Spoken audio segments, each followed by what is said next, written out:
Have you ever heard an album that sounds like it was recorded in a haunted carnival on a rainy night? That's Tom Waits' Swordfishtrombones. This is the album that turned Tom Waits from a smoky barroom crooner to a full-blown musical mad scientist.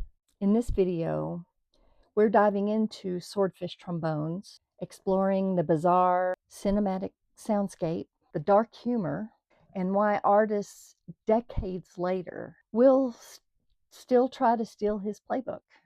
By the end, you'll understand why this album doesn't just sit in a record collection. It lingers in your head a long time after the needle lifts.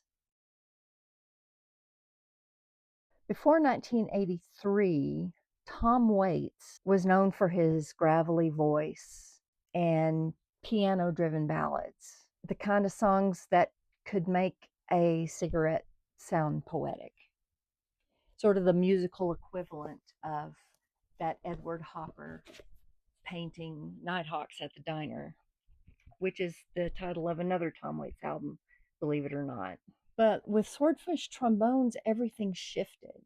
Imagine a world where junkyard percussion meet carnival organs and a bass clarinet that feels ominous and hilarious at the same time. Waits tossed the old piano bars out the window and built a sound that was jagged, unpredictable, and utterly compelling. The album opens with Underground, a track that immediately lets you know that you're not in Kansas anymore.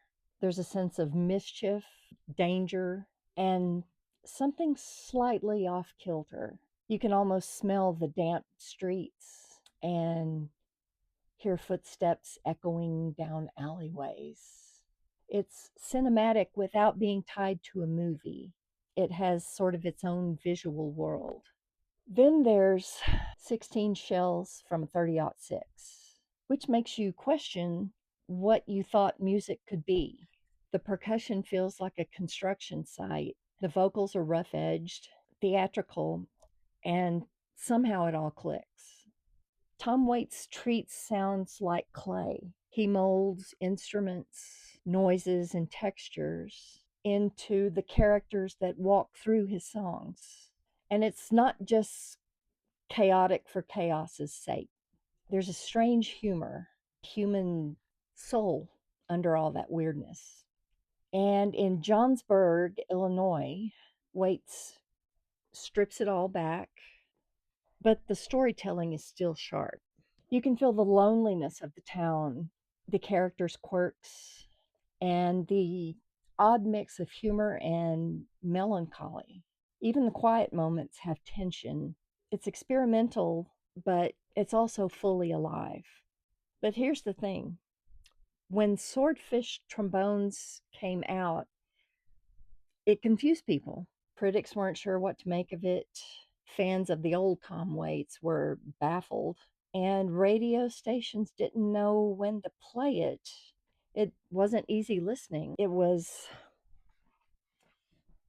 brilliantly uncomfortable music. That discomfort is the point. Waits reinvented himself here, shedding that barroom crooner image and embracing something stranger. He uses unconventional instruments, unusual song structures, and voices that would make your cat hiss in terror. The album feels like a collage, but it's cohesive. There's a mood and a rhythm in his madness. What's incredible is how this risk deeply influenced music decades later. You can hear echoes of Tom Waits in Nick Cave's dark songs, PJ Harvey's theatricality, and in the Black Keys' raw experimentation. You can even hear it in certain indie film soundtracks that favor mood over melody. Artists realized that you didn't need a clean, polished sound to make something emotionally powerful. You can embrace the rough edges, the weird noises, and the unexpected moments. Suddenly, music could feel alive again. By the time you hit Shore Leave on Swordfish Trombones, you'll get it. This album isn't just some songs strung together, it's a character, a world, a statement. Waits is daring you to follow along, to embrace the weird, the melancholy, the laughter, and the dread all at once. He's no longer just singing songs, he's painting landscapes with sound, and somehow it all works perfectly. Listening to it is like wandering through a carnival at night. A little scary, a little hilarious, and completely unforgettable. Swordfish Trombones changed Tom Waits' career, his artistic trajectory, and arguably the musical landscape that followed it. It introduced a new palette of sounds, textures, and moods, showing that music doesn't have to conform to rules to be meaningful or influential. It's strange, it's funny, it's unsettling, and it's brilliant. A perfect example of why taking risks in art truly matters. If you haven't heard it yet, give this album a spin and let your brain get a little weird. What are your favorite songs from Tom Waits? Have you heard Swordfish Trombones or the other two albums in this trilogy? One's called Frank's Wild Years and the other one is called Rain Dogs. They sort of make a trio. Let us know in the comments. Thank you so much for watching. I'll have some cool links in the description, so please check those out. If you haven't subscribed yet, please consider liking and subscribing. It doesn't cost anything and it helps my channel to grow. So once again, thanks for watching, and I will see you in the next one.